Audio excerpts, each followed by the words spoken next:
दोस्तों, दुख तो सबके जीवन में होता है, लेकिन कभी कभी ऐसा लगता है कि सब कुछ छोड़ छाड़ दे। इस भगवान बुद्ध की कहानी से आप समझेंगे कि हमें हार नहीं मानना चाहिए। यह कहानी है दो मेढकों की, जिसमें एक पतला था और दूसरा मोटा। दोनों जंगल के एक छोटे से तालाब में साथ रहा करते थे। बचपन के दोस्त थे दोनों, साथ में ही खेलते कूदते बड़े हुए थे। वे दोनों दिन भर तालाब में कूदते उछलते, गप्पे मारते और मस्ती किया करते थे। उन दोनों को ही तालाब के आसपास के इलाकों की नई नई जगहों में जाकर घूमना अच्छा लगता था। एक दिन ऐसे ही साथ में घूमते हुए दोनों जंगल के बाहर एक खेत में पहुंच गए। वहां उन्होंने देखा कि एक ग्वाला अपने गाय से दूध निकाल रहा था। उन्होंने कभी भी किसी को ऐसे दूध निकालते हुए नहीं देखा था। ग्वाले ने दूध निकालकर एक बाल्टी में भरकर रख दिया। वे दोनों उस दूध को देखकर बड़े आश्चर्य में थे, क्योंकि उन्होंने आज से पहले यह कभी नहीं देखा था। उन्होंने तो जंगल में केवल तालाब का गंदा पानी ही देखा था। कुछ देर सोचने के बाद उन दोनों ने डिसाइड किया कि इस सफ़ेद पानी में तैरने का मज़ा ही कुछ और होगा। यह सोचकर उन दोनों ने एक साथ बाल्टी में छलांग लगा दी। वहां जाकर वो देखते हैं, अरे वाह, सफ़ेद पानी! हमने तो यह कभी देखा ही नहीं। ये क्या चीज़ होती है? दोनों को मज़े करने तो पसंद थे ही।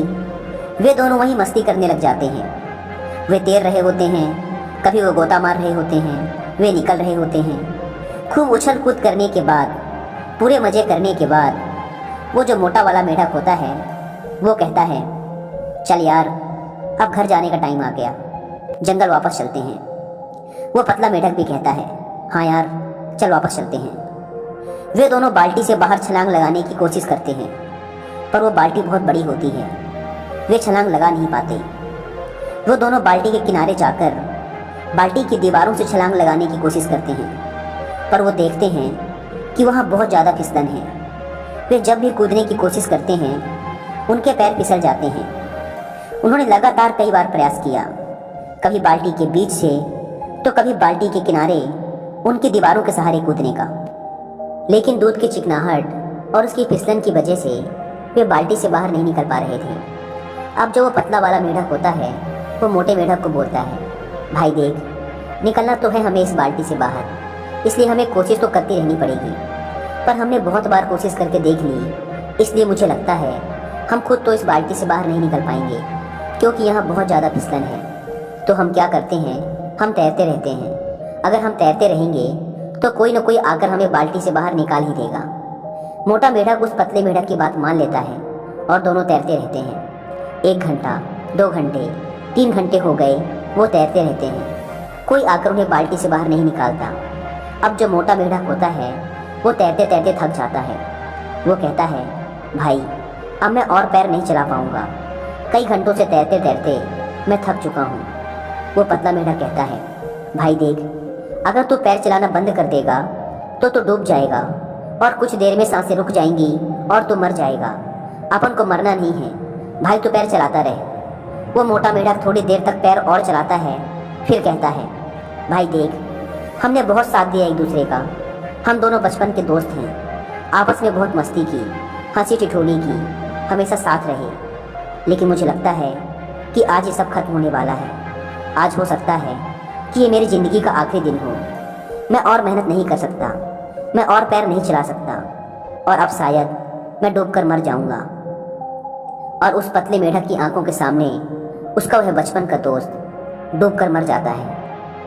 यह सब देखकर वह पतला मेढक और ज़्यादा तेज़ी से पैर चलाने लगता है। उसके अंदर आग लग जाती है कि अब कैसे भी करके मुझे इस बाल्टी से बाहर निकलना ही है। मुझे हार नहीं माननी। अगर मैंने भी हार मान ली तो मैं भी मर जाऊंगा। उसकी आंखों से आंसू निकल रहे हैं, पर वो और तेज पैर चलाता जा रहा है। लेकिन जैसा कि हम सब जानते हैं कि अगर थोड़ी देर तक दूध को चलाया जाए तो उसमें से मक्खन बाहर आने लग जाता है।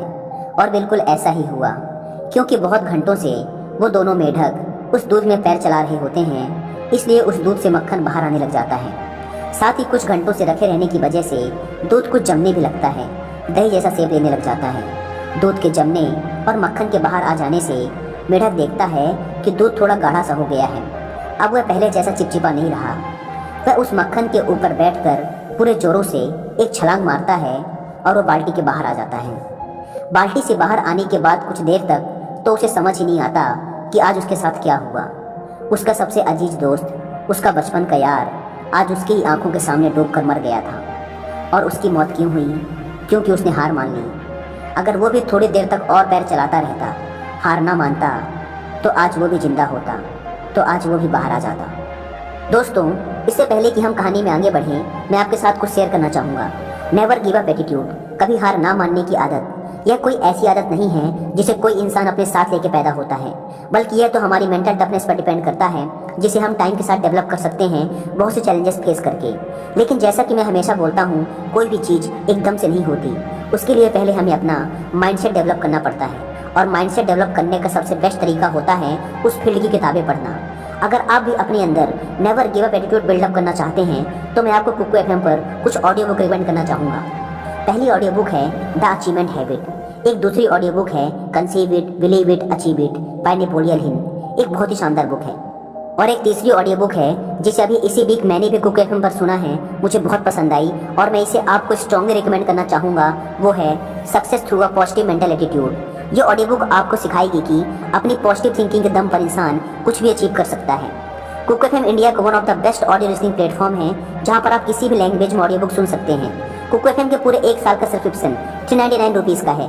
लेकिन पहले 250 लोग जो डिस्क्रिप्शन और पिंड कमेंट पर दी गई लिंक से इस ऐप को डाउनलोड करके उसमें हमारा कूपन कोड WI50 यूज़ करेंगे, तो उन्हें यह पूरे 1 साल का सब्सक्रिप्शन सिर्फ 199 रुपीज़ में मिल जाएगा। लिंक डिस्क्रिप्शन और फर्स्ट कमेंट पर दी हुई है, जाकर डाउनलोड करें। दोस्तों, अब हम अपनी कहानी पर वापस लौटते हैं। वो पतला मेढक बाहर निकलने के बाद जंगल जाता है। जंगल में जाने के कुछ दिनों के बाद वह मेढक एक लेडी मेढक के साथ शादी कर लेता है। शादी के बाद उसके बच्चे होते हैं। वह अपने बच्चों का नाम अपने उस मोटे दोस्त के नाम पे रखता है, और अपने बच्चों को रोज़ शाम को वह पतला मेढक यही कहानी सुनाता है कि मेरा एक मोटा दोस्त हुआ करता था, जिसके साथ मैं पूरे जंगल में घूमा करता था। हम सुबह से शाम तक खेला करते थे। एक दिन हम दोनों एक बाल्टी में गिर गए जिसमें दूध था, और मेरा जो दोस्त था उसने हार मान ली। क्योंकि उसने हार मान ली, इसलिए वो मारा गया। मैं तुम बच्चों को भी यही सिखाना चाहता हूँ कि ज़िंदगी में चाहे कुछ भी हो जाए, लेकिन कभी हार मत मानना। अगर तुम लोगों ने हार मान ली, तो तुम्हारा भी वही हश्र होगा जो मेरे दोस्त का हुआ। दोस्तों, इस कहानी से हम सीख सकते हैं कि दूध का दही जरूर बनेगा, लेकिन उसमें वक्त लगता है। और अगर हमने वक्त से पहले हार मान ली, तो हमारा भी वही हाल हो सकता है।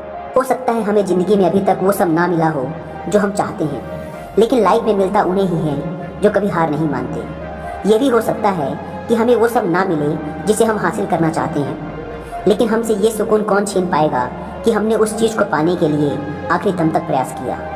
एक बात हमेशा याद रखना दोस्तों, हम हारते तब नहीं जब लोग हमसे कहते हैं कि तू हार गया, बल्कि हम हार तब जाते हैं जब हम खुद हार मान लेते हैं।